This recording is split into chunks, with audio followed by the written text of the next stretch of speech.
বাবার অসুস্থতার কারণে নারায়ণগঞ্জের পারিবারিক হার্ডওয়্যারের দোকানের হাল ধরেছিলেন র্যাপার আলী হাসান। তবে লোকসানের মুখে বহু বছরের স্মৃতি বিজড়িত সেই ব্যবসা ৮ মাস আগে গুটিয়ে নিতে হয়েছে তাকে। ব্যবসা করতে গিয়ে নিজের জীবনের বাস্তবতা গানে গানে তুলে এনেছেন তিনি। হাসানের কথা ও সুরে ব্যবসার পরিস্থিতি শিরোনামে একটি গান করে রাতারাতি আলোচনায় আসেন আলী হাসান। এরপরে গান তাকে নানাভাবেই পরিচিতি এনে দেয়। সম্প্রতি গানকে হারাম বলে আলোচনায় এসেছেন তিনি। সম্প্রতি একটি অনুষ্ঠানে আলী হাসান বলেন, গান বাজনার টাকা হারাম, এত হাদিস চলবে না, যেটা হারাম হারামই। আমার অটো বিজনেসের টাকা হালাল, সঙ্গীত থেকে আয় হচ্ছে হারাম। এজন্য ব্যবসার টাকায় বাজার সদাই করি আর মিডিয়ার টাকায় বিল্ডিং তৈরি করি, মিলাই ঝিলাই করতেছি। গান নিয়ে এমন মন্তব্যের কারণে নেটিজেনদের রোষানলে পড়েছেন আলী হাসান। এই ইস্যুতে আলী জানিয়েছেন, নিজের গানে ব্যবহার করবেন না বাদ্যযন্ত্র, গাইবেন ইসলামী গান।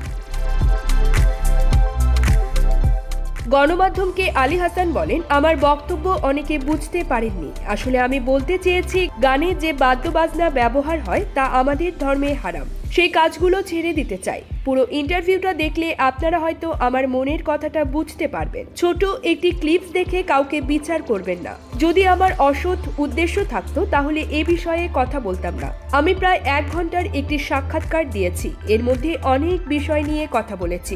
অনেক প্রশ্নের উত্তর মজা করে দিয়েছি, আবার কিছু প্রশ্নের উত্তর ওভাবে গুছিয়ে বলতে পারিনি। আর যেটা নিয়ে এখন আলোচনা হচ্ছে সেটা মজার ছলে বলেছি। আলী হাসান জানান, বাদ্যযন্ত্র ছেড়ে দিলেও মিডিয়ায় থাকবেন তিনি। র‍্যাপ বা আধুনিক গান ছাড়লেও ভবিষ্যতে ইসলামী সঙ্গীতের সঙ্গে যুক্ত থাকার ইচ্ছা আছে তার।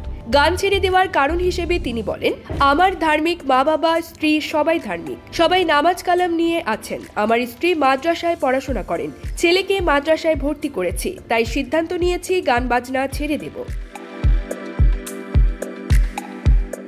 এ প্রসঙ্গে র্যাপারের ভাষ্য, বর্তমানে গান ও অটো ব্যবসা দুটো মিলিয়েই চলছি। বেশ কয়টি গানের কাজ হাতে আছে, সেগুলো শেষ করে গান ছেড়ে দেওয়ার ইচ্ছা আছে।